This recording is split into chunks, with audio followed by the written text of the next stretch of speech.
बात उन चेहरों की कर लेते हैं जिसे गुजरात की ये अहम जिम्मेदारी, सूबे की अहम जिम्मेदारी दी जा सकती है। यहां पर आपको दिखाई दे रहे हैं बीजेपी विधायक दल की बैठक में ये तमाम वो नाम है। नितिन पटेल जो कि डिप्टी सीएम है, हाल ही में उनका एक बयान सामने आया था, आप सबने सुना होगा, जो उन्होंने कहा था कि हिंदू जब तक बहुसंख्यक इस देश में तभी तक संविधान सुरक्षित। उसके बाद मनसुख मांडविया केंद्रीय स्वास्थ्य मंत्री हैं। आपको बताते चले कि इन्हें अभी हाल ही में प्रमोट किया गया था, राज्य मंत्री के तौर पर थे वो, लेकिन बाद में उनको कैबिनेट का दर्जा दे दिया गया और उसके बाद इनका कद बढ़ा दिया गया। 49 साल के हैं मनसुख मांडविया।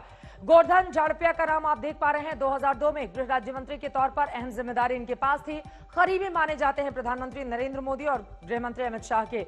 सीआर पाटिल जो कि प्रदेश अध्यक्ष हैं बीजेपी गुजरात के, सीआर पाटिल जिनकी उम्र 65 साल है, लगातार बड़े मार्जिन से, हालांकि ये गैर पाटीदार हैं। ऐसे में बड़ा सवाल यह कि क्या सीआर पाटिल के चेहरे पर मुहर लगा दी जाएगी। प्रफुल्ल पटेल भी आपको दिखाई दे रहे हैं, उनके नाम पर भी इस वक्त चर्चा चल रही है। अब कल ये तस्वीर बिल्कुल साफ हो जाएगी कि कौन होगा अगला मुख्यमंत्री गुजरात का।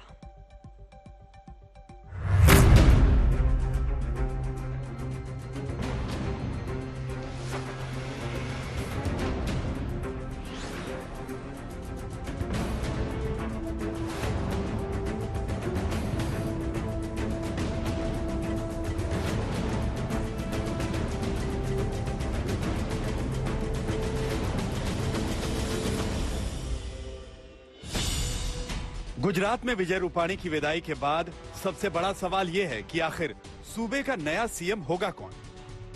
गुजरात जैसे अहम प्रदेश के विधानसभा चुनाव में विजय की जिम्मेदारी किस नेता को मिलेगी और क्या नया चेहरा बीजेपी में बदलाव की उम्मीदों पर खरा उतर पाएगा। गुजरात में अगले साल विधानसभा चुनाव होने वाले हैं, लिहाजा प्रदेश के बड़े नेताओं के साथ केंद्रीय मंत्रिमंडल में शामिल कुछ नेताओं के नामों पर भी चर्चा चल रही है। सबसे पहले बात उन चेहरों की जो गुजरात के सीएम पद की रेस में शामिल बताए जा रहे हैं। इस लिस्ट में सबसे पहला नाम डिप्टी सीएम नितिन पटेल का है।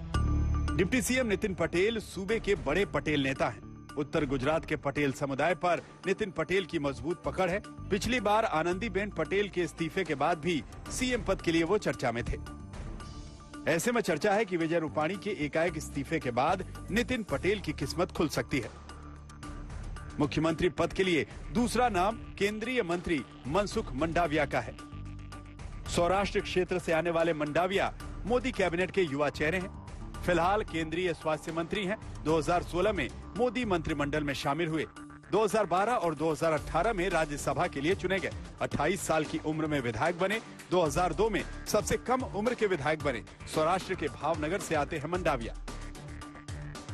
अब सवाल खड़ा होता है कि क्या केंद्रीय मंत्री को एक बार फिर गुजरात भेजा जाएगा, क्योंकि कुछ दिन पहले ही मंडाविया को कैबिनेट विस्तार के दौरान गुजरात से दिल्ली भेजकर स्वास्थ्य विभाग जैसी अहम जिम्मेदारी सौंपी गई थी। ये जिम्मेदारी उस वक्त सौंपी गई है जब देश में कोरोना की दूसरी लहर का कहर था।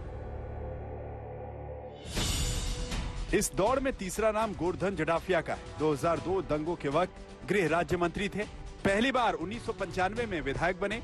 2007 में बीजेपी से नाता तोड़ लिया। 2014 में फिर बीजेपी में शामिल हुए। कभी पीएम मोदी के विरोधी रहे। इसके अलावा बीजेपी के पास एक विकल्प सीआर पाटिल है, जो कि इस वक्त गुजरात के बीजेपी अध्यक्ष की जिम्मेदारी संभाल रहे हैं। सीआर पाटिल को पीएम मोदी का सबसे करीबी भी माना जाता है। इन सब के बीच एक बड़ी समस्या जातीय समीकरण है, जिसे साधने में विजय रूपाणी पूरी तरह से असफल रहे। रूपाणी जैन बनिया कम्युनिटी से ताल्लुक रखते हैं, जिसकी गुजरात की आबादी में हिस्सेदारी 5% है। 2016 में रूपाणी को न्यूट्रल कैंडिडेट के तौर पर आगे बढ़ाया गया था। रूपाणी से पाटीदार आंदोलन का गढ़ रहे सौराष्ट्र में अपना दबदबा बढ़ाने की उम्मीद की गई थी, लेकिन बीजेपी का यह दांव खास नहीं चला और 2017 चुनाव में सीटें 2 अंकों पर आ गईं।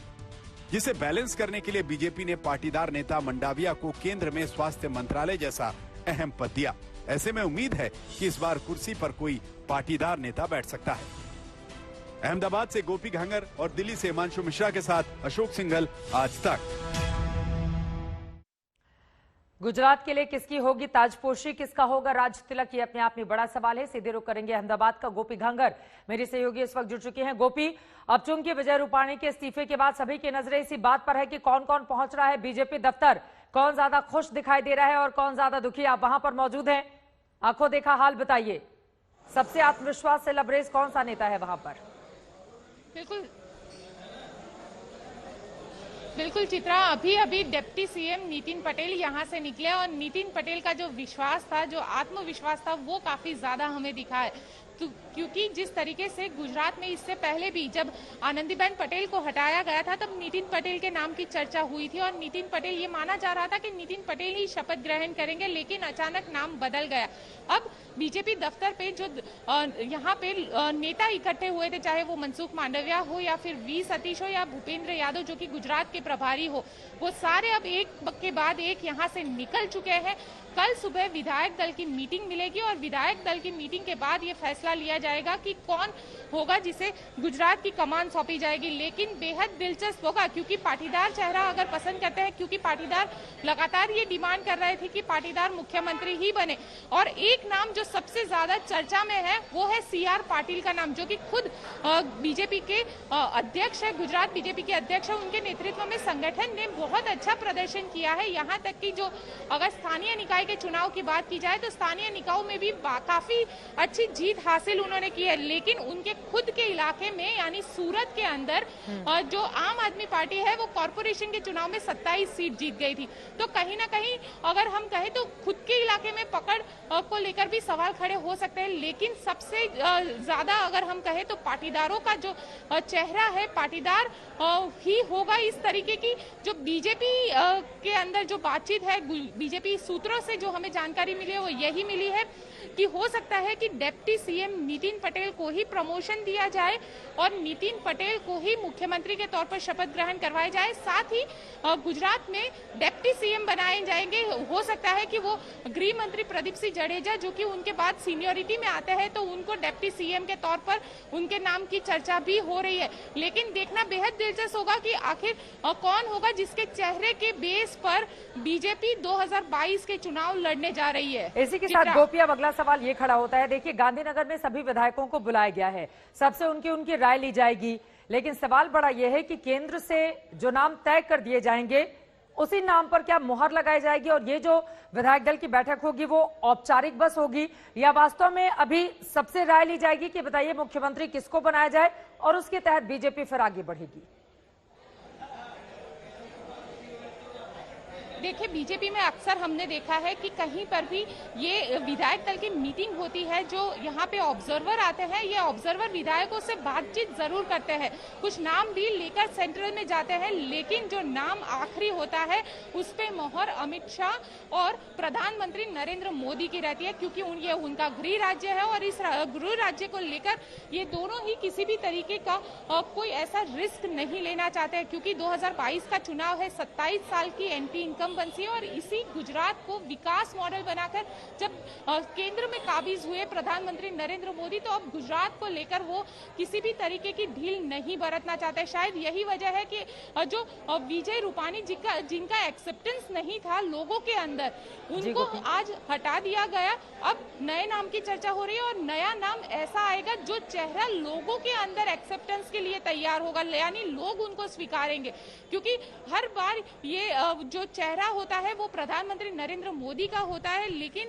27 साल की एंटी इनकम बनसी को भी नजर में रखना होगा और 150 प्लस सीट का बीजेपी ने टारगेट रखा है। तो वैसे में एक चेहरा गुजरात के अंदर 99 पर 2017 में जो पार्टी सिमटी हो वो 150 प्लस के नारे को लेकर आगे चल रही है गुजरात में, लेकिन क्या किसी नए चेहरे के बदौलत वो इस टारगेट को अचीव कर पाएगी? अपने आप में बड़ा सवाल है।